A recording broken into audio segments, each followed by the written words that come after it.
Supreme court ने नैब तरमीम कलअदम करार देने के खिलाफ अपीलों में इमरान अहमद खान नियाजी को वीडियो लिंक के जरिए पेश होने की इजाजत दे दी। अदालत ने वीडियो लिंक पर पेशी के इंतजामात यकीनी बनाने की भी हिदायत कर दी। सुप्रीम कोर्ट ने नैब, पंजाब, सिंध और बलूचिस्तान के एडवोकेट जनरल्स को नोटिस जारी कर दिए। हुकूमती अपीलों पर समाअत अब 16 मई को होगी। सुप्रीम कोर्ट में नैब तरामीम कलअदम करार देने के खिलाफ हुकूमती अपीलों पर समाअत में बड़ी पेशरफ्त सामने आ गई। अदालत ने इमरान अहमद खान नियाजी की दरख्वास्त पर उन्हें 16 मई को बजरिया वीडियो लिंक पेश होने की इजाजत देते हुए पंजाब, सिंध और बलूचिस्तान के एडवोकेट जनरल्स को नोटिस जारी कर दिए। जस्टिस अतर मिनल्लाह ने अटॉर्नी जनरल को हिदायत की कि यकीनी बनाएं कि वीडियो लिंक में दौरान समाअत कोई खराबी न आए। And he wants to appear in person. Mr. Imran Ahmad Niazi, who was the petitioner.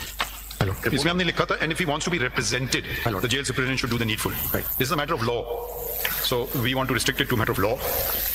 I don't know what a private person. Speaking for myself, he was a petitioner and is one of the respondents. And since we had passed an order, supreme court ने नैब से भी तरामीम के दुरुस्त या गलत होने से मुताल्लिक मौक़िफ़ वाज़ेह करने के लिए नोटिस जारी कर दिया। हुक्मनामे में कहा गया है कि अपील कुनिंदगान के मुताबिक बानी पीटीआई नेक नियति से अदालत नहीं आए। दरख्वास्त गुजारों के मुताबिक नैब तरामीम का केस इस्लामाबाद हाई कोर्ट में ज़ेर इल्तवा था, तो सुप्रीम कोर्ट को हाई कोर्ट के फैसले का इंतजार करना चाहिए था। वफाकी हुकूमत के वकील मखदूम अली जान ने मौक़िफ़ अपनाया कि नैब तरामीम कलअदम करार देने का अक्सरियती फैसला कानून के मुताबिक दुरुस्त नहीं था। तरामीम से बानी पीटीआई को कोई जाती नुकसान नहीं हुआ था, तो वो मुतासिरा फरीक नहीं, जबकि वफाकी हुकूमत की नैब तरामीम को कलअदम करार दिया गया तो वो मुतासिरा फरीक है। क्या वफाक को कोई हक नहीं कि अपने बनाए हुए कानून का दिफा कर सके? जस्टिस अतर मिनल्लाह ने रिमार्क्स दिए कि नैब ने अपने इख्तियारात का बेदरीग और गलत इस्तेमाल किया था। कोई ऐसा डेटा होना चाहिए जिससे पता चले कि नैब की वजह से कौमी खजाने और लोगों की आज़ादी को क्या नुकसान पहुंचा।